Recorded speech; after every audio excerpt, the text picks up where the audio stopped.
ಕೆಂಪೇಗೌಡ ವಿಮಾನ ನಿಲ್ದಾಣದಲ್ಲಿ ಅಧಿಕಾರಿಗಳ ಭರ್ಜರಿ ಕಾರ್ಯಾಚರಣೆ ಮಾಡೋದಕ್ಕೂ ಕೂಡ ಮುಂದಾಗಿದ್ದಾರೆ.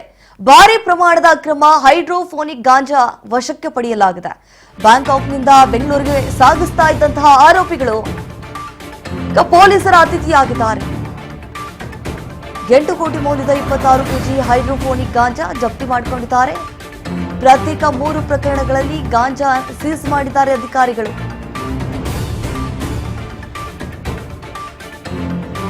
ಏರ್ಪೋರ್ಟ್ನಿಂದ ಹೊರಬರುವಂತಹ ಸಂದರ್ಭದಲ್ಲಿ ಆಬ್ವಿಯಸ್ಲಿ ತಪಾಸಣೆ ಮಾಡೇ ಮಾಡ್ತಾರೆ. ಅದು ಎಲ್ಲಿಂದನೂ ಬರಲಿ, ಅವ್ರ ಬ್ಯಾಗ್ಗಳನ್ನು ಚೆಕ್ ಮಾಡ್ತಾರೆ.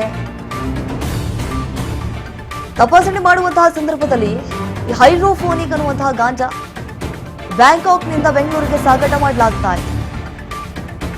ಈಗ ಆರೋಪಿಗಳು ಲಾಕ್ ಆಗಿದ್ದಾರೆ.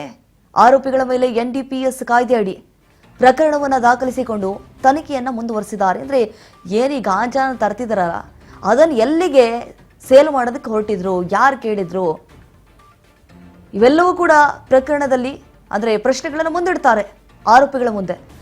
ಬೆಂಗಳೂರಿನ ಕೆಂಪೇಗೌಡ ಅಂತಾರಾಷ್ಟ್ರೀಯ ವಿಮಾನ ನಿಲ್ದಾಣ ಹೊರಗಡೆ ಬರಬೇಕಾದ್ರೆ ಪ್ರತಿಯೊಬ್ಬರ ಬ್ಯಾಗ್ ಕೂಡ ಇಂಚಿಂಚಾಗಿ ಜಾಲಾಡ್ತಾರೆ. ಏನು ಗೊತ್ತಾಗಲ್ಲ, ಯಾಮಾರಿಸ್ಬಿಡೋಣ ಅಧಿಕಾರಿಗಳನ್ನ, ದಾರಿ ತಪ್ಪಿಸ್ಬಿಡೋಣ ಅನ್ನುವಂಥ ಲೆಕ್ಕಾಚಾರ ಇಟ್ಕೊಂಡು ಬಂದಿರ್ತಾರೆ. ಕೊನೆಗೂ ಲಾಕ್ ಆಗ್ತಾರೆ. 8 ಕೋಟಿ ಮೌಲ್ಯದ 26 ಕೆಜಿ ಹೈಡ್ರೋಫೋನಿಕ್ ಗಾಂಜಾ ಜಪ್ತಿ ಮಾಡಿಕೊಂಡಿರುವಂಥದ್ದು. ಈಗಾಗಲೇ ವಿಚಾರಣೆಗೆ ಒಳಪಡಿಸಿದ್ದಾರೆ. ತನಿಖೆ ಕೂಡ ನಡೀತಾ ಇದೆ.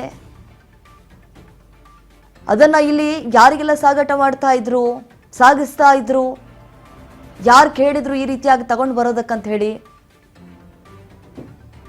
ಸೊ ಇವೆಲ್ಲವೂ ಕೂಡ ಆರೋಪಿಗಳಿಂದ ಬಾಯಿ ಬಿಡಿಸುವಂತಹ ಕೆಲಸ ಪೊಲೀಸರಿಂದ ಆಗುತ್ತೆ ಆಬ್ವಿಯಸ್ಲಿ.